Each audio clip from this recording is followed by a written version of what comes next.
বেশ কয়েকদিন আগে বানিয়েছিলাম দেশি মুরগির ঝোল, আর রেসিপিটা তোমাদের সাথে শেয়ার করা হয়নি, তাই ভাবলাম রেসিপিটা শেয়ার করে নিই। আমি এখানে নিয়েছি 750 গ্রাম দেশি মুরগি। ভালো করে ধুয়ে পরিষ্কার করে লবণ হলুদ একটু সরষের তেল মাখিয়ে রেখে দিলাম কিছুক্ষণের জন্য। আমি কিন্তু নতুন আলু দিয়ে ঝোলটা বানাবো, তাই আলু নিয়েছি কয়েকটা বড় বড় সাইজের কেটে, তারপর একটু লাল লাল করে ভেজে নিলাম। আমি তো আলু দিয়ে ঝোল খেতে ভালোবাসি, আমাদের বাড়িতে সবাই, তাই আমি কিন্তু আলু দিই। তোমরা চাইলে আলু দিতে পারো বা স্কিপ করতে পারো। আর এই ঝোলটা আমি কীভাবে রান্না করি সেটাই কিন্তু তোমাদের সাথে শেয়ার করলাম। আমি কড়াইতে অল্প তেল গরম করতে দিয়ে দিয়েছি, তারপর একটু গোটা গরম মশলা দিয়ে দিলাম, তারপর দিয়ে দিলাম কোচানো পেঁয়াজ। এখানে আমি মাঝারি সাইজের 4টে পেঁয়াজ নিয়েছি। রান্নাটা কিন্তু আমি খুব কম তেল মশলা দিয়েই করব।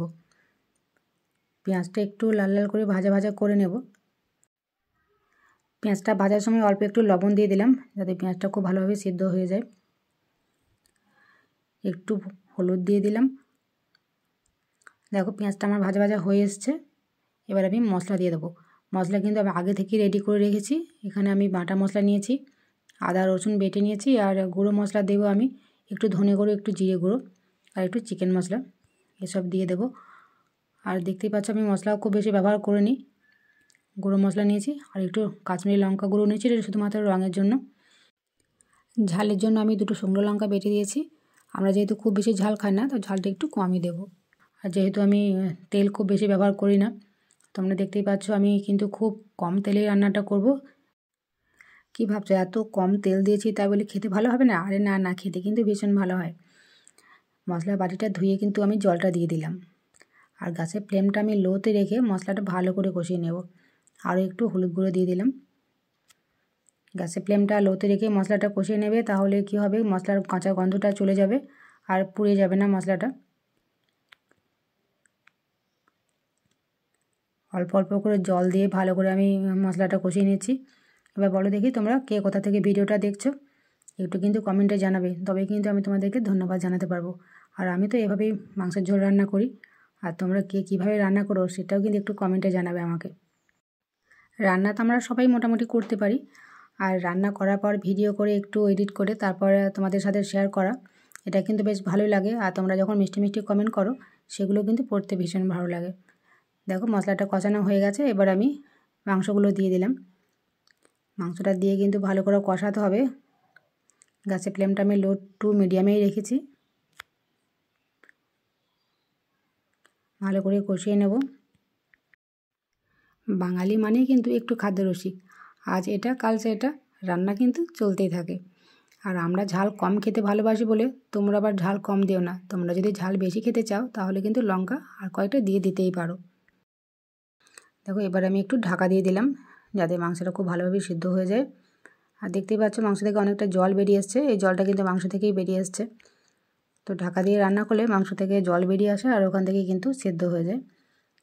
আর দেশি মুরগি কিন্তু সিদ্ধ হতে অনেকটাই সময় লাগে। এবার দিয়ে দিলাম ভেজে রাখা আলুগুলো।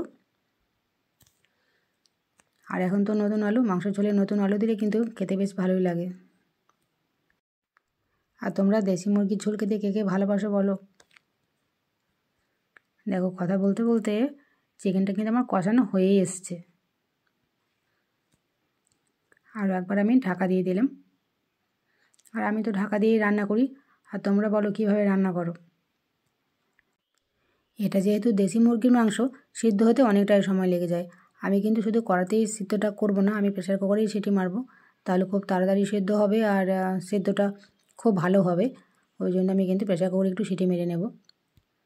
দেখো কষানো হয়ে এসেছে।